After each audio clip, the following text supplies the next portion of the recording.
This kind of an initiative in a forum, I think, is a very good, is part of what we're doing, right? We're trying to take Kenya to the next level in terms of the art, have different conversations, talk about what's working, what's not working, bringing in different people to collaborate with the artists, with the art marketers, the art sellers, the galleries.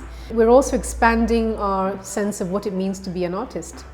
There was a time where I think if children told their parents that they want to become an artist, that was considered a hobby, whereas now people do realize it can be a viable career if developed, if nurtured, if people are trained, if they're taken and given the right opportunities. I also think that having more people come on board who are not necessarily artists, who haven't come from the traditional artist background, who can bring in their skill set, whether it's people who have finance, accounting backgrounds who can help artists, or at least organizations trying to build up, because there is a financial aspect to it. If it's people who are strong in marketing, public relations, who can then help to expose art in different ways, who can bring different ideas onto the table. And also people who are in state positions in the government, bring them on board to help them to understand what is the arts. And that our arts goes back, let's say in this country, it goes back a long, long way, right? All the way back to traditional art and crafts, which is not just crafts, but was actually functional, creative works. Education towards knowing what art is, how important art is to our growing economy, to our culture. We are an African society. Our culture is our backbone, is the backbone to everything. If the public learns the importance of it, why we want to reserve it, why white people die to reserve it, why they are not even right now returning our art pieces back home, because they think we are not capable of it.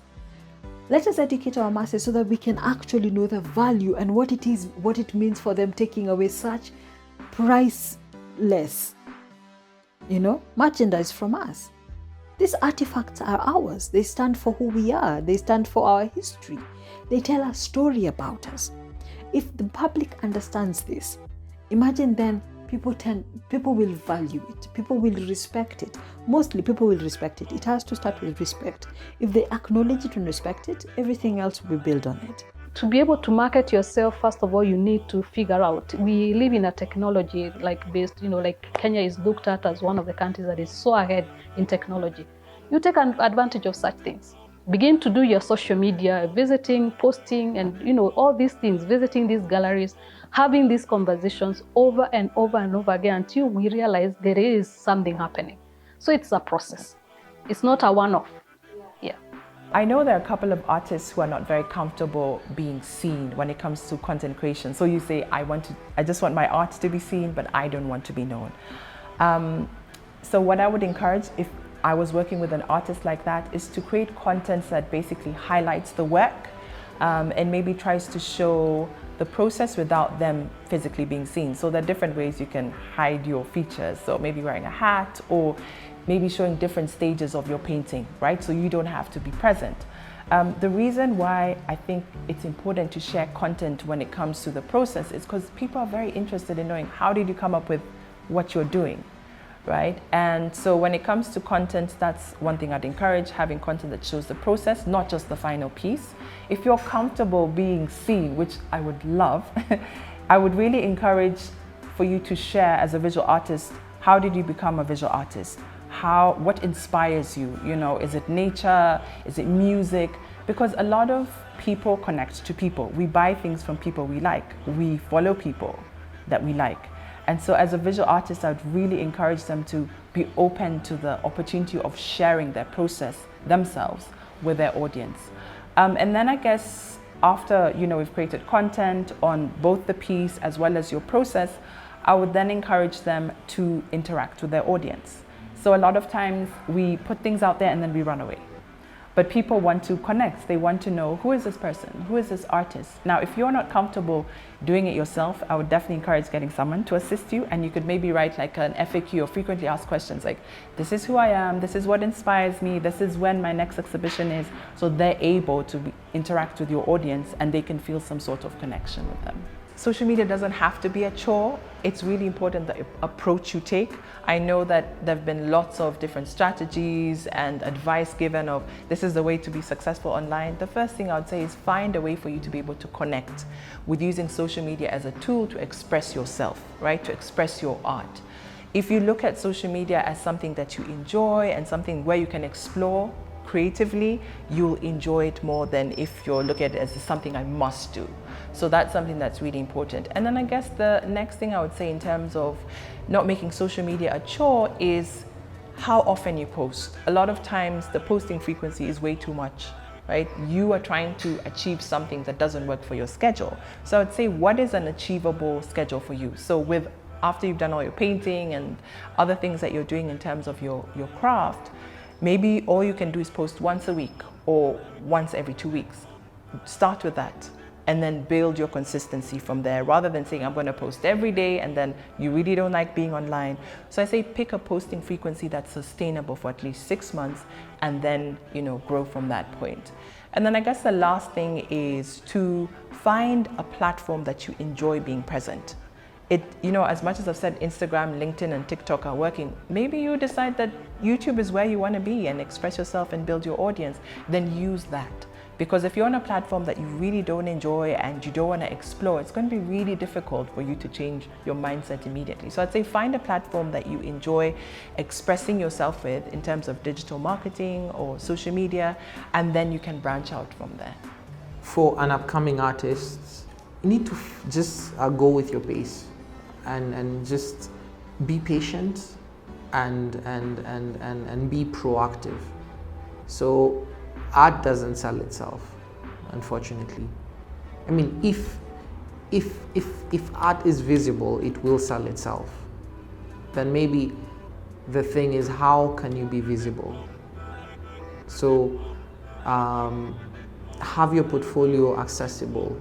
I mean, create a way that people can see you. If you don't have a public studio, then maybe be on social media. Be proactive, and being proactive is not really selling yourself. It's just being there. I mean, like I said, for how I deal, I don't really sell works. I present works. I present stories and ideas. And people who connect to these stories and ideas, then they commit to their connection. The question is, do you want this to be your source of livelihood? If you do, then it means that you need to sell, or you need to find a way to get an income from it. As a professional, you know what your skills are and what your value is. And even in the practice of art, like in any other skill or in any service provision, you're not selling the product, you're selling value. And this value, if you're selling value, then you have to protect value. So that question of at what point should a contract arise or it shouldn't arise, for me, a contract is a very important document. At the initial stages, when you are starting a conversation, what are our expectations? After you've had that brainstorming session, the next stage should be, what are the expectations that we have for each other? And these expectations have been reduced into a written format, which is a contract. Yeah, so for me, at the beginning, where everything is beginning, that is where a contract should be requested. To do this kind of engagement and to feel comfortable with it, some of the measures that would be great to have would be having a legal contract, basically something that further solidifies the engagement, sets out the rules of the engagement itself, and whatever that's supposed to come out of this investment. The other thing it may be worth to look at is just the fundamentals of business, like the 4 P's of marketing. So product, place, promotion, and price. So look at your product. Is it something that can be consumed by the people who enjoy art or people who partake in this business? Look at your place. Do you sell it in places where the right customers can see it? And look at your price. How are you pricing your art?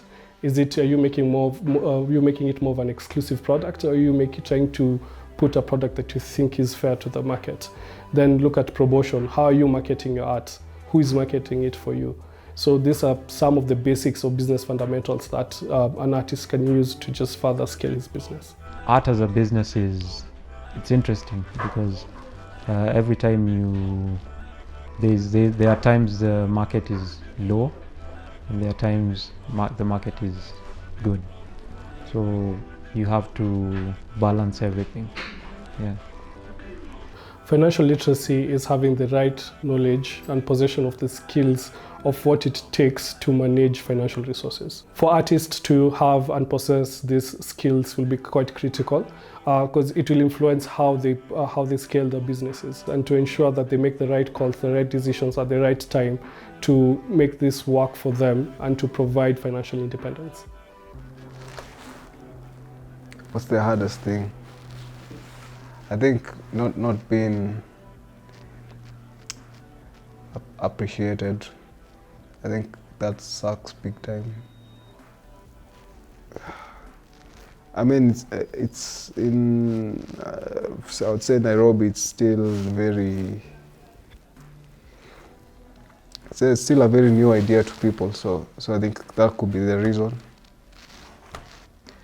Yeah, that you could make a living off painting or music or like what you do in videography. Might take a while, but we'll get there. I have a responsibility to pave the way. So if it's about pointing to the right direction, or offering assistance, offering advice, I think I have that. I think that's my responsibility, and that should be also the responsibility of artists who are more established. How does the national museums of a country ask artists to pay to show there? A bigger thing that governments could do is they could help investors see that there's value, or that they could invest here. But that's too complicated, So before the government helps us get more galleries to come into Kenya, a way to start is funding the national museums so that the national museums can pay artists when they show there. The national museums can build a national collection, not by asking artists to donate their works. The government keeps on talking about supporting young people. So the simplest opportunity for the government to support young visual artists is by buying their works. I sit in a board association of visual artists and collectives, and actually one of our biggest agendas is to put systems in place to make this thing a profession, right? So just put systems in place that artists can ride on, right? We're big on bringing up younger artists, setting them up. We do a lot of workshops, right? And also basically just placing artists in collectives, connecting them to different collectives. And also that is also the same, that's a role that has been duplicated at Brush too, because also we do take in young artists, mentor them, give them space. So I guess that's what I'm doing. Art is an interesting thing. It's an interesting job, and someone can make a living out of it. It doesn't necessarily have to be. You don't necessarily have to work in an office to get some money or to live your life. Like you can be free and you can do anything you want, and you're employing yourself. So if you give it 100%, then everything will be good. Success for me is helping another talent and like, you know, like mentoring and nurturing. And success to me looks like I have my paintings hanging next to a mentee in the same show somewhere abroad, or here locally, or just in a big show. Yeah, that for me is success, man. Yep.